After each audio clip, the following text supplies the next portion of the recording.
25 एप्रिलची ती रात्र डोकाडी या कुटुंबासाठी नेहमीसारखीच आनंदाची होती। नातेवाईकांसोबत हसण्या खेळण्यात बिर्याणीचा बेत रंगला।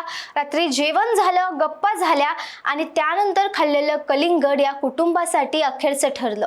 नेमकं काय घडलंय पाहूयात। तर घडलं असं की मुंबईतील पायधुनी परिसरात 25 एप्रिल रोजी रात्री 10:30च्या सुमारास 40 वर्षीय अब्दुल्ला डोकाडिया, 35 वर्षीय त्यांच्या पत्नी नसरीन, 16 वर्षीय मुलगी आयशा आणि 13 वर्षीय जैनब यांनी आपल्या नातेवाईकांसोबत रात्रीच्या जेवणात बिर्याणीचा बेत केला होता। हे जेवण आटोपून त्यांचे नातेवाईक आपापल्या घरी निघून गेले। रात्री 1 ते 1:30च्या सुमारास कुटुंबातील या चारही सदस्यांनी कलिंगड खाल्लं। त्यानंतर काही तासांनी या चौघांची प्रकृती बिघडण्यास सुरुवात झाली। यानंतर 26 एप्रिल रोजी पहाटे 5:30 ते 6च्या दरम्यान कुटुंबातील सर्वांना उलट्या आणि जुलाबाचा तीव्र त्रास सुरू झाला। प्रकृती चिंताजनक झाल्यामुळे त्यांना तातडीने जे रुग्णालयात हलवण्यात आले, मात्र उपचारादरम्यान त्यांची प्रकृती अधिकच खालावली।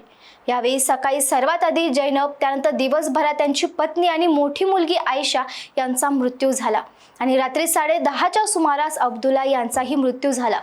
बिर्याणी आणि कलिंगड एकत्र खाल्ल्यामुळे विषबाधा झाली असावी असा संशय व्यक्त केला जात आहे।